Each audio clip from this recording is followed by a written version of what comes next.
મારી બહેન night duty કરતી હતી અને તે રોજ રાત્રે 12 વાગ્યે તૈયાર થઈને ઘરેથી નીકળી જતી હતી. તે રાત્રે તૈયાર થઈને રસ્તામાં ફરતી. મેં મારી બહેનને કહ્યું કે તું આ કામ છોડી દે, પરંતુ તે રાજી ન થઈ. તેથી એક રાત્રે હું તેની પાછળ ગયો અને મેં જે જોયું તેનાથી મારા પગ નીચેથી જમીન નીકળી ગઈ. મારું નામ લકી છે. હું 10 વર્ષનો હતો ત્યારે મારા માતા પિતાએ આ દુનિયા છોડી દીધી. મારી એક મોટી બહેન હતી જેની ઉંમર તે સમયે 18 વર્ષની હતી. હું મારી બહેન કરતાં 10 વર્ષ નાનો હતો. મારી બહેનના જન્મ પછી મારી માતાએ આશા છોડી દીધી હતી કે તે ફરી ક્યારેય મા બની શકશે. પરંતુ મારી માતાનો પણ એક પુત્ર જોઈતો હતો. તેણે ઘણી પ્રાર્થના કરી અને ઘણા ડૉક્ટરો દ્વારા પોતાની તપાસ કરાવી. ત્યારે જ ભગવાને તેને 10 વર્ષ પછી ફરીથી મા બનવાનો આનંદ આપ્યો. પછી મારો જન્મ થયો. મારા જન્મ પછી મારા માતા પિતા ખૂબ ખુશ હતા. અમે એક મધ્યમ વર્ગીય પરિવારમાંથી હતા. જ્યારે હું 5 વર્ષનો હતો ત્યારે મારા માતા પિતાએ નિર્ણય કર્યો કે તેઓ મને બોર્ડિંગ સ્કૂલમાં ભણવા માટે મોકલશે, કારણ કે મારા માતા પિતા ઈચ્છતા હતા કે તેમનો દીકરો ભણે અને મોટો બિઝનેસમેન બને. ત્યારે મારી બહેન પણ ભણતી હતી. મારા માતા પિતાને મારી બહેન પાસેથી કોઈ ખાસ માંગણી ન હતી. તેઓ માત્ર એટલું જ ઈચ્છતા હતા કે જ્યારે મારી બહેન તેનો અભ્યાસ પૂર્ણ કરે ત્યારે તેઓ તેના લગ્ન સારા પરિવારમાં કરાવે અને તેઓ તેમની ફરજમાંથી મુક્ત થાય. તેમના મોટા ભાગના સપના તેમના પુત્ર સાથે સંબંધિત હતા. તેથી જ તેમણે મને પોતાનાથી અલગ બોર્ડિંગ સ્કૂલમાં મોકલ્યો. હું ત્યાં હોસ્ટેલમાં રહેતો હતો. આ રીતે મારું જીવન પસાર થયું. ત્યારે હું 10 વર્ષનો હતો જ્યારે મને મારા માતા પિતાના અચાનક મૃત્યુના સમાચાર મળ્યા. મારા કાકા મને હોસ્ટેલમાંથી ઘરે લઈ જવા આવ્યા. ઘરે આવતાની સાથે જ મેં જોયું કે ચારે બાજુ રડવાનો અવાજ આવી રહ્યો હતો. મારી માતાની ડેડ બોડી એક બાજુ પડી હતી, મારી પિતાની ડેડ બોડી બીજી બાજુ પડી હતી અને મારી બહેન પાસે બેઠી જોર જોરથી રડી રહી હતી. મારી બહેન મને જોતાની સાથે જ મને પોતાની પાસે બોલાવ્યો અને મને વળગીને રડવા લાગી અને કહ્યું કે જો ભાઈ, આપણે બંને કેટલા કમનસીબ છીએ. અમારા માતા પિતા અમને છોડીને ચાલ્યા ગયા છે. હવે હું તારી સંભાળ કેવી રીતે રાખીશ? મને પણ ખબર નથી કે હું મમ્મી પપ્પાનું સપનું કેવી રીતે પૂરું કરીશ. મમ્મી પપ્પા ઈચ્છતા હતા કે તું ભણે અને સફળ બિઝનેસમેન બને, પણ બંને આટલી જલ્દી અમને છોડીને ચાલ્યા ગયા. શું થશે હવે? આપણે બંને ભાઈ બહેન અનાથ થઈ ગયા. ઉપર દીદીને જોઈને ખૂબ રડ્યો અને મેં મારા નિર્દોષ હાથે તેમના આંસુ લૂછ્યા. મારા માતા પિતાના અંતિમ સંસ્કાર કરવામાં આવ્યા હતા. વાસ્તવમાં મારા માતા પિતા બાઇક અકસ્માતમાં મૃત્યુ પામ્યા હતા. મારા પિતા મારી માતા સાથે મારા દાદા દાદીના ઘરે જઈ રહ્યા હતા. મારા માતા અને પિતાની હાલત ખૂબ જ ખરાબ હતી. તેઓને હોસ્પિટલમાં લઈ જવામાં આવ્યા હતા અને હોસ્પિટલમાં સારવાર દરમિયાન બંનેનું મૃત્યુ થયું હતું. બંને પોતાના બાળકોને છોડીને આ દુનિયા છોડીને ચાલ્યા ગયા હતા. મારા માતા પિતાના અવસાન પછી અમારા ઘરે આવેલા તમામ સંબંધીઓ પણ 2-3 દિવસ પછી ચાલ્યા ગયા. હવે ઘરની અંદર માત્ર હું અને મારી બહેન જ રહી ગયા હતા. મારી બહેન મમ્મી પપ્પાની યાદ કરીને ખૂબ રડતી હતી અને મને કહેતી કે તમે પણ જશો તો આ મોટા ઘરમાં હું કેવી રીતે રહીશ? મમ્મી પપ્પા વગર આ ઘર મને એમની યાદો વારંવાર અહેસાસ કરાવશે. મેં મારી બહેનને કહ્યું કે હું તને છોડીને ક્યાંય નહીં જાઉં. તો દીદીએ કહ્યું, ના, તું અહીં નહીં રહી શકે. તને ખબર છે કે તારે મમ્મી પપ્પાનું સપનું પૂરું કરવાનું છે અને આ ત્યારે જ થઈ શકે જ્યારે તું તારું ભણતર પૂરું કરી લે. અત્યારે તું 3જા વર્ગમાં છે. તારે ઘણું ભણવાનું છે. હું પણ ભણી રહી છું. મમ્મીએ મને ક્યારેય ઘરનું કોઈ કામ નથી કરાવ્યું, પણ હવે તેના ગયા પછી મારે ઘરનું બધું કામ કરવું પડશે. મારા જીવનને આગળ વધારવા માટે મારે જેટલા બલિદાન આપવા પડશે, તારે પણ તેટલા જ બલિદાન આપવા પડશે. તને ખબર નથી લકી, અમારા માતા પિતા આ દુનિયામાંથી ચાલ્યા ગયા છે અને હવે અમે બંને એકબીજાને સપોર્ટ કરીશું. ચિંતા ન કર. મમ્મી પપ્પા નહીં હોય તો શું? તેના માટે મારે નોકરી કરવી પડશે, તો પણ હું તારું ભણતર પૂરું કરીશ. થોડા દિવસો પછી બહેને મને બળજબરીથી હોસ્ટેલમાં મોકલી દીધો. મારા માતા પિતા હયાત હતા ત્યારે તેઓએ મારી બહેન અને મારી બહેનના સંબંધ મારી માતાના મિત્રના પુત્ર સાથે નક્કી કર્યો હતો. તે છોકરો દેખાવમાં ખૂબ જ સારો હતો અને મારા માતા પિતા તેને ખૂબ પસંદ કરતા હતા. આ સંબંધ મારી માતાના મિત્ર દ્વારા કરાવવામાં આવ્યો હતો. તે મારી બહેનને ખૂબ પસંદ કરતો હતો અને તે હાઈસ્કૂલમાં ભણતો હતો. માતાની મિત્રએ તેના પુત્ર માટે મારી માતા પાસે બહેનનો સંબંધ માંગ્યો હતો અને કહ્યું હતું કે મને તમારી પુત્રી ખૂબ ગમે છે. હું તેને મારા ઘરની વહુ બનાવવા માંગુ છું. મારા મમ્મી પપ્પા મારી બહેનના આટલા જલ્દી લગ્ન કરવા માંગતા ન હતા, કારણ કે તે હજુ નાની હતી અને ભણતી હતી. પરંતુ મારી માતાના મિત્રએ કહ્યું કે જો તમે લોકો એવું માનતા હો કે જલ્દી લગ્ન કરવાથી, તો થોડીવાર રાહ જુઓ અને લગ્ન પછી કરીશું. તમારી દીકરી ભણતર પૂરું કરે ત્યારે અમે લગ્ન કરી લઈશું, પણ ત્યાં સુધી અમે સંબંધ નક્કી કરી લઈશું. નહીં તો નિધિનો સંબંધ બીજે ક્યાંક નક્કી થઈ જશે. નિધિ મારી બહેનનું નામ હતું. આ રીતે મારા માતા પિતાએ મારી બહેનનો સંબંધ નક્કી કર્યો અને તેનો અભ્યાસ પૂરો થયા બાદ તેના લગ્ન કરવાના હતા. પહેલાં અમારા ઘરની પરિસ્થિતિ ઘણી સારી હતી. મારી માતાની મિત્ર આરતી આંટી એવા પરિવારમાં રહેતા હતા જેમણે તેમના પુત્ર અને પુત્રીને એકલા હાથે ઉછેર કર્યો હતો. તેમને એક દીકરો વિરાજ અને એક દીકરી હતી. નાની દીકરી 1 વર્ષની થઈ ત્યારે તેનો પિતા આ દુનિયા છોડી ગયો હતો. આરતી આંટીએ મજૂરી કરીને બંને બાળકોને મોટા કર્યા. તેમના ઘરના સંજોગો સામાન્ય હતા. જ્યારે મારા પિતા સારી પોસ્ટ પર કામ કરતા હતા. મારી મમ્મી આરતી આંટીને કહેતી કે મેં પુત્રીના લગ્ન માટે ઘરેણાં ભેગા કરવાનું શરૂ કર્યું છે. જ્યારે મમ્મી પપ્પા જીવતા હતા ત્યારે આંટી અમારા ઘરે ખૂબ જ આવતા, પરંતુ તેમના મૃત્યુ પછી તેમણે અમારી તરફ પાછું વળીને જોયું નથી. મારી બહેનની હજુ સગાઈ થઈ હતી, પરંતુ જ્યારે મારા માતા પિતાનું અવસાન થયું ત્યારે હું સમજી શકતો નહોતો કે મારી બહેનના લગ્ન કેવી રીતે થશે. કોઈ પણ રીતે હું તો હોસ્ટેલમાં પાછો આવી ગયો અને મારા અભ્યાસમાં વ્યસ્ત હતો. મારી બહેન મારી હોસ્ટેલનો તમામ ખર્ચ ઉઠાવતી. હું નાનું હતો ત્યારથી જીવન આમ જ ચાલતું હતું અને મારી બહેન 30 વર્ષની હતી. મારો અભ્યાસ પૂરો થઈ ગયો અને મારે કાયમ માટે મારા ઘરે પાછા જવાનું હતું, કારણ કે હવે હું નોકરી કરવા માંગતો હતો. મારી બહેને તેના જીવનનો મોટો હિસ્સો મને સમર્પિત કર્યો હતો. તેને મારા માતા પિતાનું સપનું પૂરું કરવા માટે તેનું જીવન સમર્પિત કર્યું અને આ જ કારણ હતું કે તેણે લગ્ન પણ ન કર્યા. દીદીએ ધીમે ધીમે મારી માતા પાસે જે પણ ઘરેણાં હતા તે મારા ભણતર પાછળ વેચી નાખ્યા, કારણ કે જ્યારે મારી આખા વર્ષની ફી ભરવામાં આવે ત્યારે તે રકમ દીદીના 1 મહિનાના પગાર કરતાં પણ વધુ હતી અને આ બધામાં દીદીએ પોતાનું સમર્થન કરવું પડતું હતું. તેથી દીદીનું ધ્યાન તેમના ઘરેણાં પર ગયું. એક પછી એક દીદીએ મારા અભ્યાસ માટે તેમના તમામ ઘરેણાં વેચી દીધા. અભ્યાસ પૂરો કરીને જ્યારે હું મારી બહેન પાસે આવ્યો ત્યારે મેં જોયું કે ઘરને તારું મારેલું હતું. ખરેખર હું અને મારી બહેન ફોન પર વાત કરતા હતા. મારી બહેન મને કહેતી કે મને નોકરી મળી ગઈ છે અને દિવસ દરમિયાન સવારે 10 થી સાંજના 5 વાગ્યા સુધી કામ કરું છું અને તે પછી મારે રાત્રે 12 વાગ્યે ફરીથી નાઇટ શિફ્ટ માટે જવાનું હોય છે. હું રાત્રે 1 વાગ્યે આવ્યો હતો કારણ કે મારી ટ્રેન ખૂબ મોડી હતી. તેથી હું રાત્રે 1 વાગ્યે ઘરે પહોંચ્યો હતો. હું સમજી ગયો કે બહેન તેમની ફરજ માટે ગયા હશે અને તેથી જ ઘરે તારું મારવામાં આવ્યું છે. મેં દીદીને તેમના નંબર પર ફોન કર્યો અને કહ્યું કે દીદી, હું ઘરે આવી ગયો છું, કૃપા કરીને ઘરે આવો. દીદીએ કહ્યું, ઠીક છે, હું આવું છું. તમે ત્યાં દરવાજે ઊભા રહો અને અડધો કલાક મારી રાહ જુઓ. દીદી રાત્રે 1 વાગ્યા સુધીમાં ઘરે પાછા આવી ગયા હતા અને હું તેમની રાહ જોતો હતો. બહેન મને જોઈને ખુશ થઈ ગઈ. પછી તેણે ઝડપથી તારું ખોલ્યું. પછી અમે બંને ભાઈ બહેન ઘરની અંદર ગયા. ઘર જોઈને હું બહુ ખુશ થયો. પછી મેં મારી બહેનને કહ્યું કે મેં મારો અભ્યાસ પૂરો કર્યો છે, હવે કાલથી મારે મારી જોબ શોધવી છે. અને દીદીએ કહ્યું કે તમે અહીંયા શહેરમાં રહીને નોકરી કરવા માંગો છો? મેં કહ્યું કે હા. તમને મારું અહીં આવું પસંદ નથી? તો દીદીએ કહ્યું, ના, એવું કંઈ નથી, પરંતુ તમે અહીં કામ ન કરો તો સારું રહેશે. મેં કહ્યું, કેમ બહેન, તમે આવું કેમ બોલો છો? તો તેને કહ્યું, કારણ કે તને અહીં નોકરી નહીં મળે. હું ઈચ્છું છું કે તું જે શહેરમાં ભણ્યો ત્યાં જ નોકરી કર. મેં કહ્યું, અહીં નોકરી મળશે તો શું થશે? તો દીદી કહેવા લાગી કે તને અહીં કોઈ સારી નોકરી નહીં મળે. મેં કહ્યું, અરે દીદી, એવું કંઈ નથી. શોધ કરવાથી કોઈ ભગવાનને પણ શોધી શકે છે. હું પ્રયત્ન કરીશ. અહીં મારા બધા મિત્રોને મારા માટે સારી નોકરીની વ્યવસ્થા કરવા કહ્યું છે. જ્યારે મને મારા એક મિત્રનો ફોન પણ આવ્યો હતો, જેણે કહ્યું હતું કે તે મને સવારે મળશે. મારી વાત સાંભળીને દીદીને ચિંતા થવા લાગી. ખબર નહીં કેમ તે મને અહીં આવતા જોઈને બહુ ખુશ ન હતી અને જ્યારે પણ હું અહીં આવતો ત્યારે દીદી કહેતી કે તમે રાત્રે જ ઘરે આવજો. હું કહેતો કે દીદી, મને ઘરે આવવામાં મોડું થશે ને તમે પણ ડ્યુટી પર છો. તો દીદી કહેતી કે કંઈ વાંધો નહીં, પહોંચતા જ મને ફોન કરશે. મને ખબર નથી કે દીદી કેમ નાઇટ શિફ્ટ કરતી હતી જ્યારે તે આખો દિવસ કામ પર હતી. હવે હું અહીં આવ્યો છું. મેં મારી બહેનને કહ્યું કે હવે તમારે નોકરી કરવાની જરૂર નથી.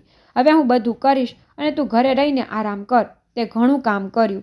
હવે તારો ભાઈ મોટો થઈ ગયો છે અને હવે જોબ કર્યા પછી મારે જોબનો અનુભવ મેળવવો છે અને તે પછી ઘણા પૈસા કમાઈને મારો પિતાનો બિઝનેસ સેટ કરીશ.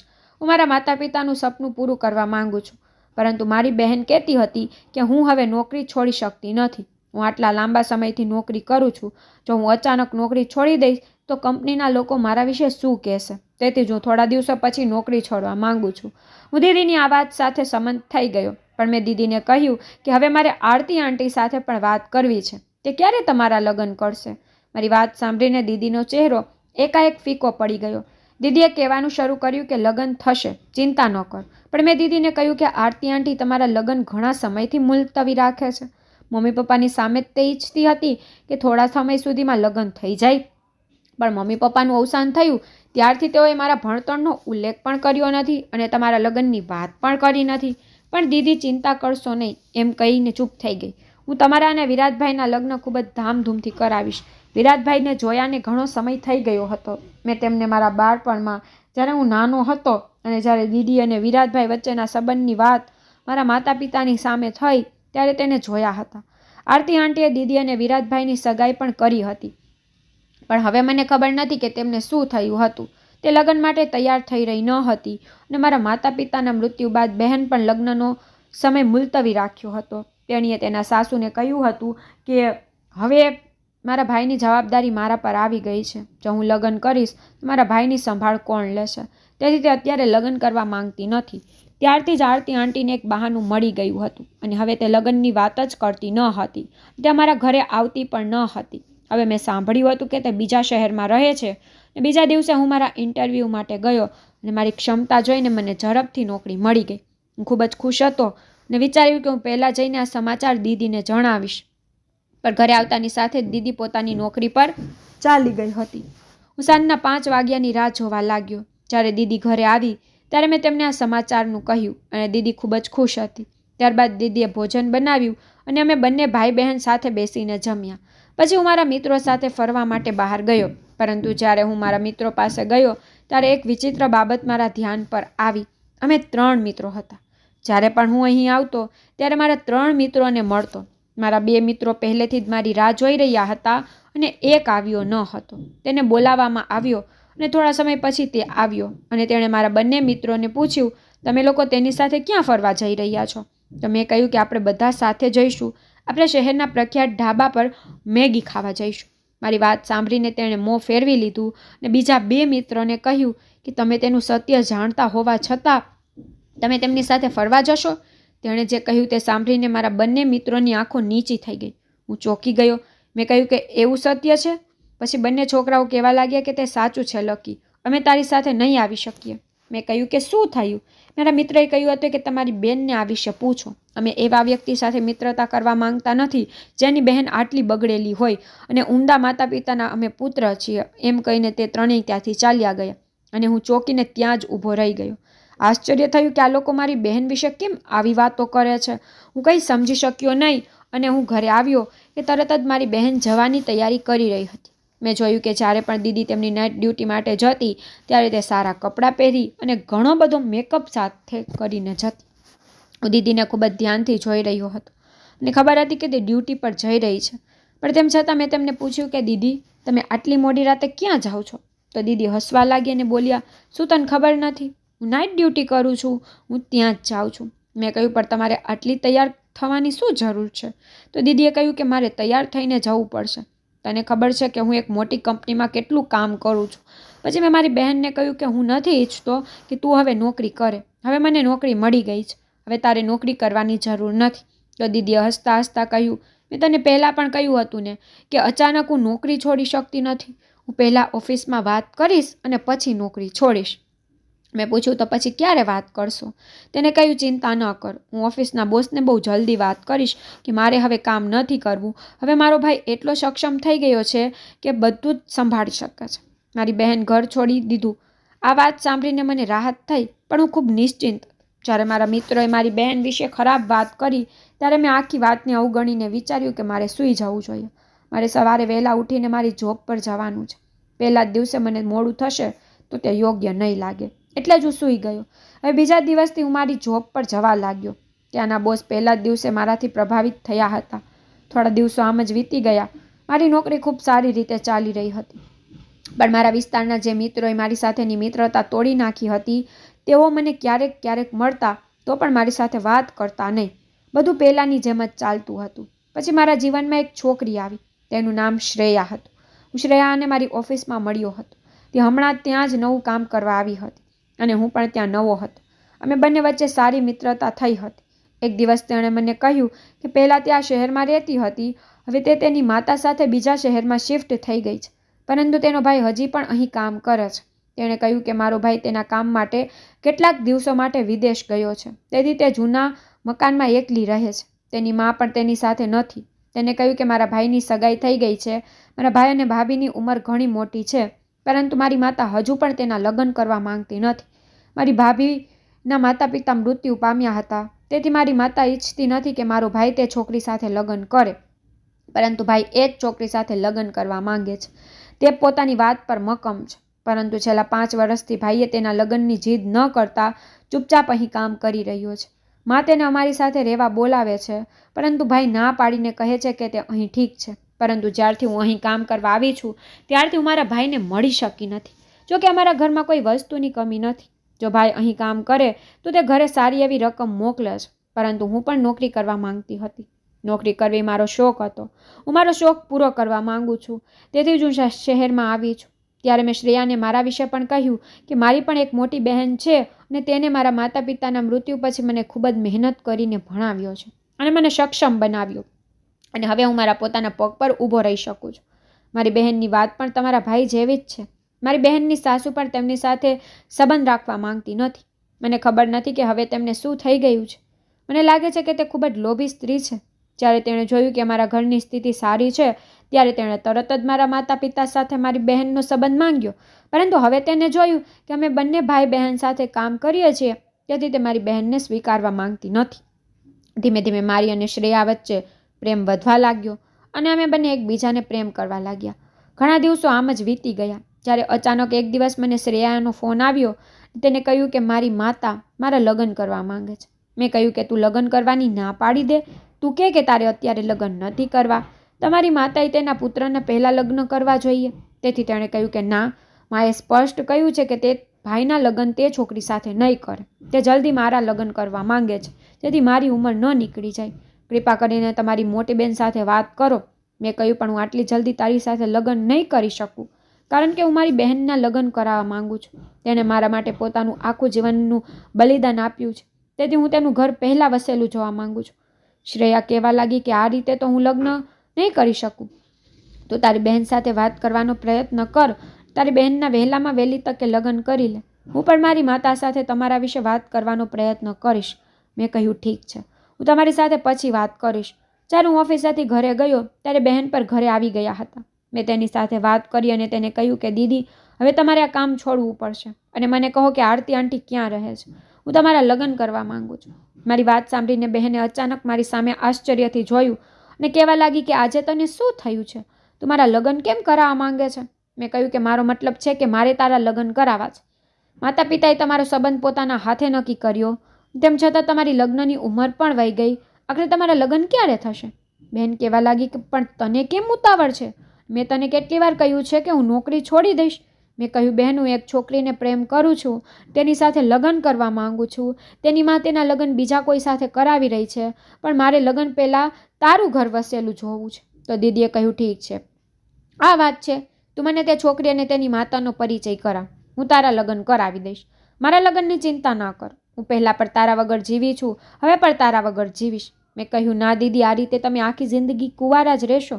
તમે આરતી આંટીને મારી સાથે વાત કરાવી દો ને. દીદીએ કહ્યું કે આ મારો મોબાઈલ છે, તમે જાતે જ તેને ફોન કરો.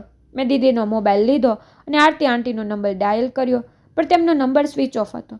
જ્યારે મેં કહ્યું કે નંબર બંધ આવી રહ્યો છે, ત્યારે દીદીએ કહેવાનું શરૂ કર્યું કે તે તેના પુત્રને મારી સાથે પરણાવવા માંગતી નથી, તેથી તેણે લાંબા સમયથી તેનો નંબર સ્વિચ ઓફ રાખ્યો છે, જેથી હું તેને ફોન ન કરી શકું.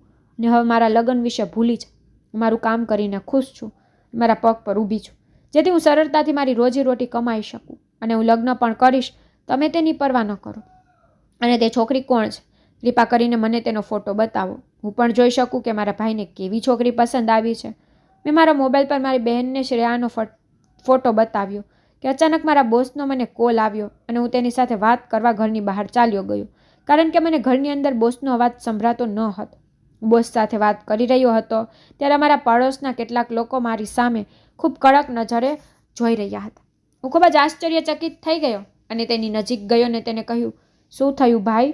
તમે મારી સામે આટલા જોરશોરથી કેમ જોઈ રહ્યા છો?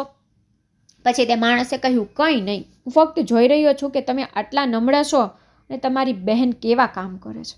મેં કહ્યું, મારી બહેનનો અર્થ શું છે? તમે તમારી બહેન વિશે નથી જાણતા કે તે ક્યાં જાય છે? તે ખબર નથી તમને? અરે તે કંઈક ખોટું કરી રહી હશે, તેથી તે આટલી મોટી ઉંમર પછી પણ લગ્ન નથી કરી રહી. તે માણસ આટલું કહીને તેના ઘરની અંદર ગયો. પણ મને ગુસ્સો આવ્યો. લોકોની આવી વાતો સાંભળીને મારું લોહી ઉકળી રહ્યું હતું. આ પહેલાં પણ મારા મિત્રોએ મારી બહેન વિશે આવી વાતો કહી હતી. આનો મતલબ એટલો જ હતો કે મારી બહેન કંઈક ખોટું કરે છે.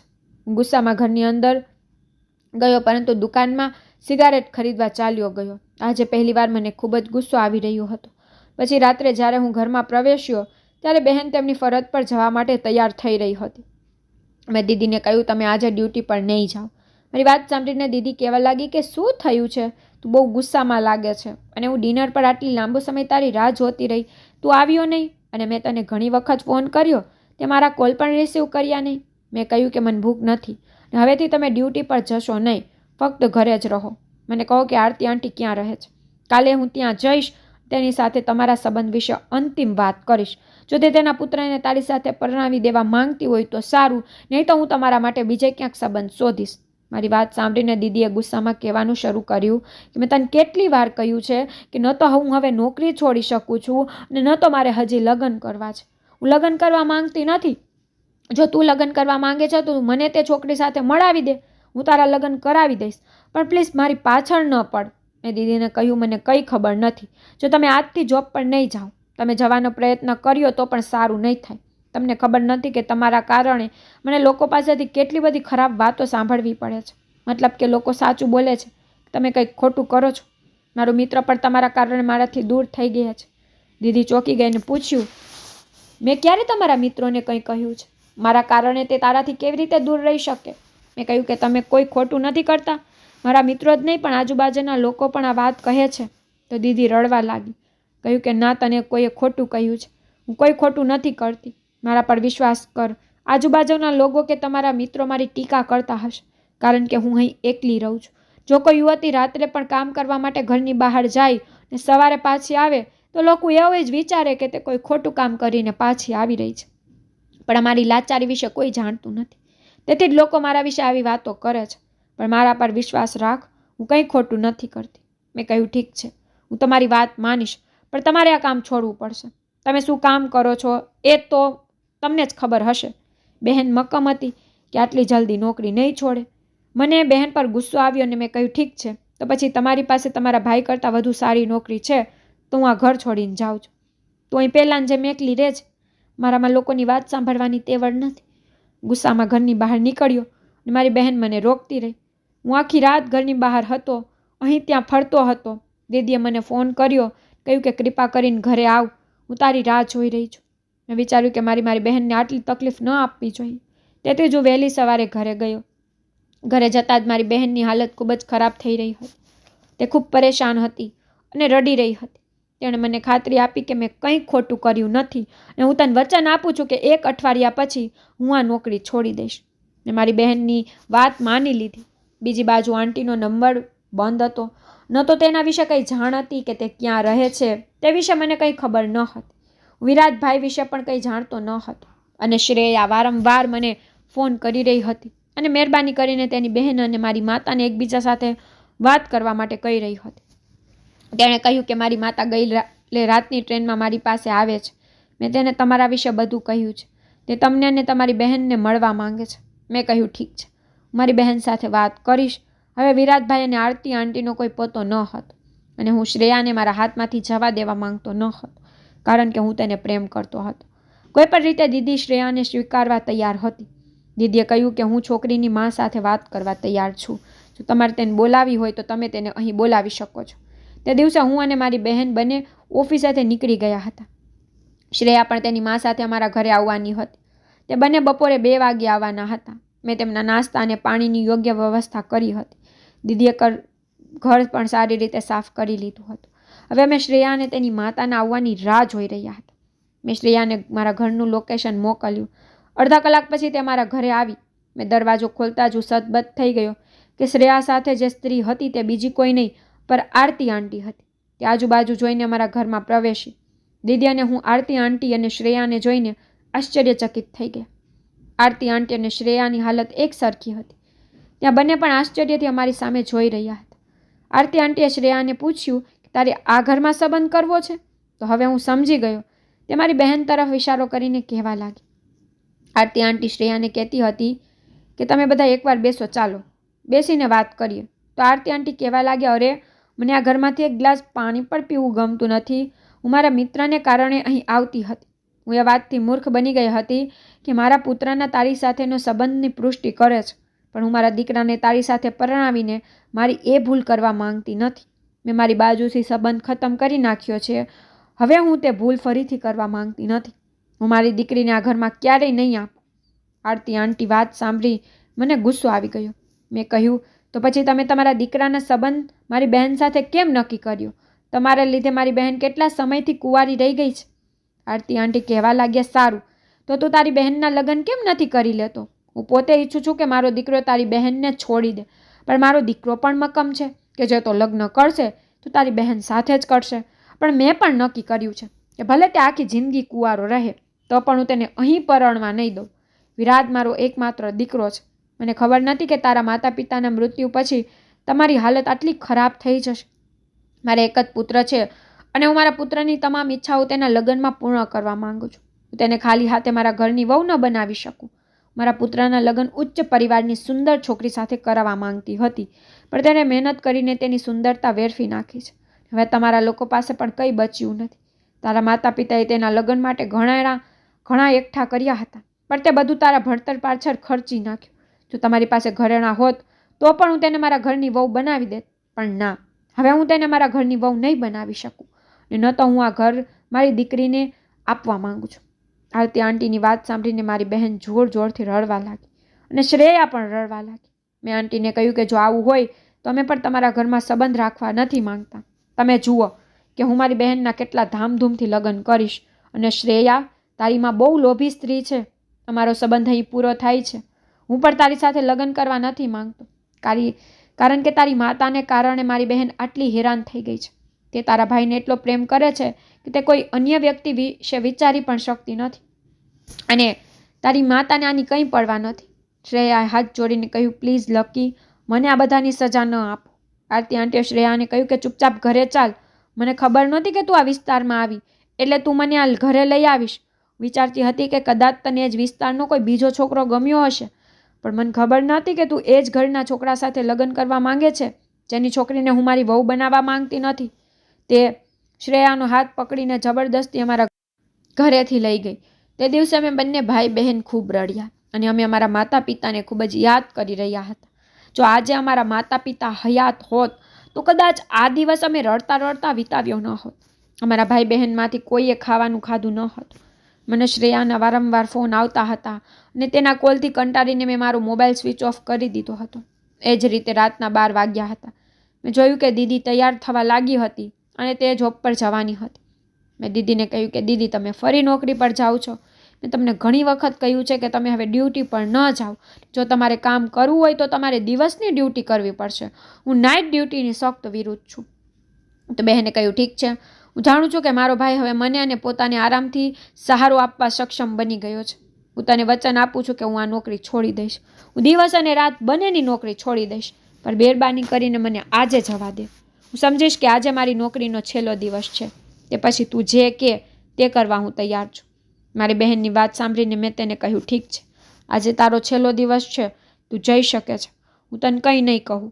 દીદી ઘરેથી ડ્યુટી પર જવા નીકળી, અને આજે મારે જોવાનું હતું કે દીદી કેવું કામ કરે છે, કારણ કે મેં તેને ઘણીવાર પૂછ્યું હતું, અને તે કહેતી હતી કે તે જોબ ચોક્કસ કરે છે, પણ તે કોઈ ખોટું કામ નથી કરતી. પરંતુ લોકો કહેતા કે મારી બહેન ખોટા કામો કરે છે. આજે હું સત્ય જાણવા તેની પાછળ નીકળી ગયો હતો. આ સમયે રાતના 12 વાગ્યા હતા. દીદી ઘરની બહાર નીકળી ગઈ હતી. હું તેની પાછળ જઈ રહ્યો હતો. મેં તેને શંકા ન થવા દીધી કે હું તેની પાછળ છું. દીદી બહુ દૂર ચાલીને આવી હતી, અને પછી દીદી એક ઘરની અંદર ગઈ, અને હું પણ એ ઘરની અંદર ગયો. ઘર ઘણું મોટું હતું, અને એક નોકરાણી પણ હતી જે ઘરનું કામ કરતી હતી. મારી બહેન જોતાની સાથે જ તેણે કહ્યું, આવો માલકીન, માલિક તમારી રાહ જોઈ રહ્યા છે. હું છુપાઈને ઊભો હતો. દીદી કે નોકરાણીએ મને જોયો ન હતો. મેં જોયું કે દીદી એક રૂમની અંદર ગઈ હતી, અને હું એ જ રૂમની બહાર ઊભો હતો. પલંગ પર એક બીમાર માણસ પડ્યો હતો. હું તેને બરાબર જોઈ શકતો ન હતો. દીદીએ તેને પોતાના હાથે ખવડાવ્યું, દવા આપી. કે પછી દીદીએ તેને કહ્યું કે આજે હું છેલ્લી વાર અહીં આવી છું, કારણ કે લકી મને ખોટો સમજે છે. મેં તેને વચન આપ્યું હતું કે આજે હું છેલ્લી વાર મારી જોબ પર જાઉં છું. અને આજે તારી મા અને બહેન પણ અમારા ઘરે આવ્યા હતા. મારા ભાઈને શ્રેયા સિવાય બીજું કોઈ ગમતું નથી. અને તમારી માતા આજે અમને બંને ભાઈ બહેનને ઘણી બધી વાતો કહીને ગઈ છે. તેને તમારા અને મારા વચ્ચેના સંબંધોનો અંત લાવી દીધો છે. તેમની વચ્ચેના સંબંધને પણ તેણીએ સંપૂર્ણપણે નકારી કાઢ્યો હતો. આજે અમે બંને ભાઈ બહેન ફક્ત તમારી માતાના કારણે ખૂબ રડ્યા છે. પરંતુ આ જોઈને મારા પગ નીચેથી જમીન નીકળી ગઈ કે તે વ્યક્તિ બીજું કોઈ નહીં પણ વિરાજભાઈ હતા. વિરાજભાઈ ઘણા કમજોર પડી ગયા હતા. તેને શું થયું હતું અને મારી બહેન અહીં તેની પાસે કેમ આવી હતી? તેને હજુ સુધી તેની સાથે લગ્ન પણ કર્યા નથી. શ્રેયાએ મને કહ્યું હતું કે તેનો ભાઈ તો થોડા સમય માટે વિદેશ ગયો હતો અને આવી હાલતમાં તે અહીં શું કરી રહ્યો હતો? દીદીની વાત સાંભળીને વિરાજે કહ્યું, બસ એકવાર હું સ્વસ્થ થઈ જાઉં અને પછી હું મારી માતા સાથે વાત કરીશ. હું જાણું છું કે મારી મા એક લોભી સ્ત્રી છે. જો હું સ્વસ્થ થઈશ તો મારી માતાને આખું સત્ય કહીશ. ચિંતા ન કર, કોઈ અમને એકબીજાથી અલગ કરી શકશે નહીં. મારી બહેન રડી રહી હતી. વિરાજભાઈ તેને સમજાવી રહ્યા હતા કે જો તારો ભાઈ આજ ઈચ્છતો હોય તો તું કાલથી અહીં આવતી નહીં, પણ તારે મારી જગ્યાએ નોકરી કરવી પડશે, નહીં તો હું મારી નોકરી ગુમાવીશ. તમે મારી નોકરી સંભાળી છે, તમે મારા પૈસાથી તમારો ઘર ચલાવો છો અને મારા ઘરે પણ પૈસા મોકલો છો. તમે ખૂબ મહેનત કરો છો અને આ સમયે મારી સારવાર પણ ચાલી રહી છે. હું તારા ઉપકારને ભૂલીશ નહીં. મારા કારણે તમે તમારું ભણતર પર છોડી દીધું છે. રાત દિવસ મહેનત કરી લોકો એવું વિચારે છે કે તું ખોટું કામ કરે છે, પણ પહેલાં તું ઓફિસમાં નાઇટ ડ્યુટી કરતી હતી અને હવે તું અહીં મારી સેવા કરવા આવે છે. તે મારા માટે ઘણું કર્યું છે, પણ ચિંતા ન કરો. હું જેમ જેમ સ્વસ્થ થઈશ તેમ તેમ બધું ઠીક કરી દઈશ અને પછી તને કંઈ કહેવાની કોઈની હિંમત નહીં થાય. વિરાજભાઈની વાત સાંભળીને બહેન એકદમ રડી પડ્યા હતા અને મારી પણ આંખોમાં આંસુ આવી ગયા હતા. મેં મારી બહેનને કેટલી ખોટી સમજી. આજે આખું સત્ય મારી સામે આવી ગયું હતું. આવા ઉલટા પગલાં સાથે હું મારા ઘરે પાછો આવ્યો હતો અને તે લોકો જે મારી બહેનને ખોટું કહેતા હતા તે જોઈને હું શરમ અનુભવી રહ્યો હતો. એ વાત સાચી છે કે લોકો એકલી છોકરીને દોષી ઠેરવે છે, પરંતુ એવું નથી વિચારતા કે જો તે અડધી રાત્રે જતી હોય તો તેની કોઈ ગંભીર મજબૂરી હોઈ શકે છે. દરેક છોકરી ખોટા કામ કરવા માટે રાતના અંધારામાં ઘરની બહાર નીકળતી નથી. મારી બહેન જેવા કેટલાકને આવું કરવાની ફરજ પાડવામાં આવે છે. જ્યારે હું ઘરે આવ્યો ત્યારે મને આખી રાત ઊંઘ ન આવી. સવારે 6 વાગે હું મારી બહેનના આવવાની રાહ જોઈ રહ્યો હતો. દીદી તેના નિયત સમયે ઘરે આવી હતી. ઘરે આવતાની સાથે જ મેં તેને ગળે લગાવીને કહ્યું, દીદી મને માફ કરી દે. મારી વાત સાંભળીને બહેન બોલ્યા, શું થયું, તને ઊંઘ નથી આવતી? મને લાગ્યું કે તું સૂતો હશે. મેં કહ્યું, બહેન હું રાત્રે તારી પાછળ આવ્યો હતો અને મને આખું સત્ય ખબર પડી ગઈ છે. મને માફ કરજે. મેં તારી સાથે ઘણું ખરાબ કર્યું છે, પરંતુ જો તે મને આ બધું પહેલાં કહ્યું હોત તો કદાચ હું તને ક્યારેય ખોટો ન સમજત. દીદીએ કહેવાનું શરૂ કર્યું કે હું તને આ બધું કેવી રીતે કહી શકું. વિરાજનો અકસ્માત થયો હતો અને તે ખૂબ જ ઘાયલ થયો હતો. તું અહીં આવ્યો ત્યારે મેં તને આ વાત કહેવાનું વિચાર્યું, પણ તું મને ખોટું સમજીશ એમ વિચારી મેં તને કહ્યું નહીં. પછી એવું જ થયું.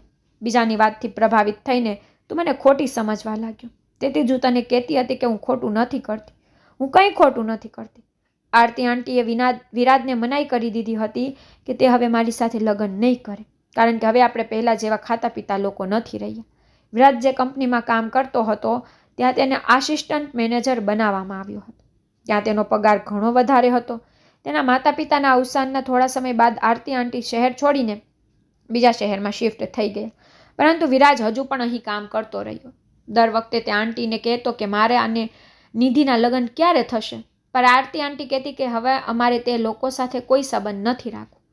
તેણે તે દીકરીને પણ ઉછેરી અને તેનું ભણતર પૂરું કર્યું. જ્યારે વિરાજ મક્કમ હતો કે તે મારા સિવાય બીજા કોઈ સાથે લગ્ન નહીં કરે, તેથી તે તેની માતાથી દૂર અહીં કામ કરતો રહ્યો અને આ રીતે વિરાજ નાની કંપનીમાં પણ કામ કરતો હતો. વિરાજ તેના પગારમાંથી થોડા પૈસા મને પણ આપતો હતો. હું આ રીતે તારી ફી વગેરે ચૂકવતી હતી અને આ પહેલાં મેં ઘરેણાં વેચી દીધા હતા. આ રીતે ઘણા વર્ષો વીતી ગયા. આરતી આંટી અમારા બંનેના લગ્ન કરવાનું નામ નથી લઈ રહ્યા અને આ ગુસ્સાને કારણે વિરાજ તેની મા અને બહેનથી સંપૂર્ણપણે અલગ રહેતો હતો. વિરાજ એ લોકોને મળવા જતો ન હતો, તે તેમને પોતાનો પગાર મોકલતો હતો. મારી પાસે મારા પગારમાંથી થોડા પૈસા મળતા અને તે મને પણ થોડા પૈસા આપતો હતો. એ પૈસાથી તારું ભણતર ચાલતું. મારા માટે બહુ અઘરું હતું, એટલે મેં કંપનીમાં નાઇટ ડ્યુટી કરવાનું શરૂ કર્યું. ઓફિસમાં ગમે તે કામ હોય હું રાતે જાગી રહીને જ કરતી. જીવન આમ જ ચાલતું હતું. વિરાજ આરતી આંટીને સમજાવીને કંટાળી ગયો હતો, પણ તે સંમત ન હતી, એટલે તેણે નક્કી કરી લીધું કે તે હવે ચૂપચાપ મારી સાથે લગ્ન કરશે અને આ રીતે તને મારાથી કોઈ અલગ કરી શકશે નહીં, અને પછી અમારા સંબંધો પર કાયદેસર બનશે. દુનિયાના લોકો સામે અમે બંને એકબીજાને ખુલ્લેઆમ મળી શકીશું નહીં. વિરાજે મને ના પાડી હોવાથી મેં તને આ વિશે જણાવ્યું નથી. તેણે કહ્યું કે ત્યારે તે પોતાનો અલગ બિઝનેસ કરી રહ્યો છે. જો તે કામમાં સફળ થશે તો તે ખુશીથી આ સમાચાર તેની માને અને તમને પણ જણાવશે. પણ આવું ન થઈ શક્યું. વિરાજ પોતાનો ધંધો કરવા જઈ રહ્યો હતો ત્યારે તારા આવવાના 2 મહિના પહેલાં વિરાજનો કાર અકસ્માત થયો. એટલો ખતરનાક અકસ્માત થયો કે વિરાજ ખરાબ રીતે ઘાયલ થયો. ડૉક્ટરે કહ્યું કે વિરાજની ખાસ કાળજી લેવી પડશે. વિરાજે કહ્યું હતું કે મારા અકસ્માતના સમાચાર સાંભળીને મારી મા અને બહેન ખૂબ જ પરેશાન થશે. તેથી વિરાજે તેમને કહ્યું કે હાલ તેઓ કામ અર્થ વિદેશ ગયા છે, અને પછી હોસ્પિટલમાંથી રજા મળ્યા પછી તે તેના ઘરે ગયો ન હતો, પરંતુ તેના મિત્રના ઘરે ગયો હતો, જ્યાં તેણે તેની સંભાળ રાખવા માટે એક નોકરાણીને રાખી હતી. નોકરાણી આખો દિવસ વિરાજની સંભાળ રાખતી, પણ રાત્રે હું તેની સંભાળ લેવા જતી. પછી નોકરાણી તેના ઘરે જતી અને દિવસ દરમિયાન તે મને કહેતી કે તું મારા બદલે મારી પોસ્ટ પર કામ કર, હું તેની સાથે ઓફિસમાં વાત કરીશ. આ રીતે તને મારા જેટલો જ પગાર મળશે.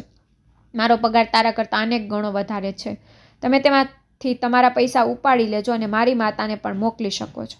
તેણીએ કહ્યું હતું કે જો તમે મારું કામ નહીં કરો તો મારી નોકરી જતી રહેશે. એકવાર હું સ્વસ્થ થઈશ, હું મારી પોસ્ટ પર પાછો આવી જઈશ. મેં તેના બદલે વિરાજની ઓફિસમાં કામ કરવાનું નક્કી કર્યું હતું. હું પણ સક્ષમ હતી, એટલે મને વિરાજની જગ્યાએ આસિસ્ટન્ટ મેનેજરની નોકરી આસાનીથી મળી ગઈ, અને આ રીતે હું મારું ગુજરાન ચલાવતી હતી અને મારા પતિનું પણ ધ્યાન રાખતી હતી. આજ સુધી આરતી અને આંટીને ખબર નથી કે મારા બંનેના લગ્ન થઈ ગયા છે. ન તો આરતી આંટીને ખબર છે કે તેમનો દીકરો ઘણો લાચાર છે. ભગવાનની કૃપાથી વિરાજ જલ્દી સાજો થઈ જશે, અને હવે તેણે નક્કી કર્યું છે કે તે મારી સાથે ક્યાંક દૂર જશે. હું પણ તારા લગ્ન શ્રેયા સાથે કરાવવા માંગુ છું, પણ આરતી આંટી આ સંબંધને સ્પષ્ટ ના પાડી દીધી છે. મારી બહેનની વાત સાંભળીને મેં કહ્યું, બહેન ચિંતા ન કર, હવે તારે ચિંતા કરવાની જરૂર નથી. હું વિરાટભાઈની સેવા કરીશ અને તમે ઓફિસમાં જઈને તેમની જગ્યાએ કામ કરો. હું તમને રાત્રે વિરાટભાઈ પાસે લઈ જઈશ. આ રીતે અમે બંને ભાઈ અને બહેન મળીને વિરાજને સંપૂર્ણ રીતે સાજો કર્યો, અને પછી વિરાજ અને મારી બહેન એકસાથે તેમના જીવનમાં ખુશ થઈ ગયા. વિરાજે તેની માતાને આખી હકીકત જણાવી હતી. તે આ બાબત પર ખૂબ જ ગુસ્સે થઈ હતી, પરંતુ પછી એક દિવસ તે પોતે જ તેની પુત્રીનો સંબંધ મારી પાસે લઈ આવી અને તેણે તેના કૃત્ય માટે અમારા બધા પાસે માફી માંગી. આ એટલા માટે હતું કારણ કે શ્રેયા મારા પ્રેમમાં પાગલ થઈ ગઈ હતી. જ્યારે તેને ખબર પડી કે તેની માતાએ તેના ભાઈના લગ્ન મારી બહેન સાથે થવા દીધા નથી અને તેના કારણે તે બંને વૃદ્ધ થઈ ગયા છે, ત્યારે તેને લાગ્યું કે તેની મા પણ મને શ્રેયાથી અલગ કરશે. તેથી શ્રેયાએ પોતાને નુકસાન પહોંચાડવાનો પ્રયાસ કર્યો. આરતી આંટી શ્રેયાને ખૂબ પ્રેમ કરતી હતી, તેથી તેણે તેના પુત્રીની જીદને સ્વીકારી લીધી. એક સમય એવો હતો જ્યારે તેણે પોતાની પુત્રીની જીદ સ્વીકારી ન હતી, પરંતુ તેની પુત્રીએ એવી સ્થિતિ સર્જી દીધી કે તેણે પુત્રની જીદ સ્વીકારવી પડી હતી અને પછી તેને ઝૂકવું પડ્યું. જ્યારે આરતી આંટીને ખબર પડી કે મારી દીદીએ તેમના પુત્રનું કેટલું ધ્યાન રાખ્યું છે અને પોતે મહેનત કરીને તેને દર મહિને તેના પુત્રનો પોસ્ટ કરેલા પગાર તેને મોકલ્યો છે, તેના પુત્રનું ખૂબ ધ્યાન રાખ્યું છે, ત્યારે તેમના હૃદયમાં દીદી માટે લાગણી જન્મી, અને આ રીતે તેમણે દીદીને તેમની વહુ તરીકે સ્વીકારી અને પછી મારા લગ્ન શ્રેયા સાથે કરાવ્યા. વિરાટભાઈએ પોતાનો અલગ ધંધો શરૂ કર્યો છે. જ્યારે વિરાજ કામ કરતા હતા ત્યારે પણ તેમનો પગાર સારો હતો. જ્યારે તેઓ પોતાનો પગાર તેમના ઘરે મોકલતા ત્યારે આરતી આંટીને ગર્વ થતો, તેમનો પુત્ર વધુ પૈસા કમાય છે. તેથી તેઓએ મારી દીકરીને નકારી કાઢી હતી, પરંતુ હવે બધું સામાન્ય થઈ ગયું છે. આરતી આંટી તેના કામ પર પસ્તાવો કરે છે, અને આજે વિરાજ અને દીદી પણ ખૂબ ખુશ છે, અને આજે હું મારી પત્ની શ્રેયા સાથે ખૂબ જ ખુશ છું. આ રીતે અમે બંને ભાઈ બહેનનું જીવન ખૂબ જ આનંદથી પસાર થઈ રહ્યું છે.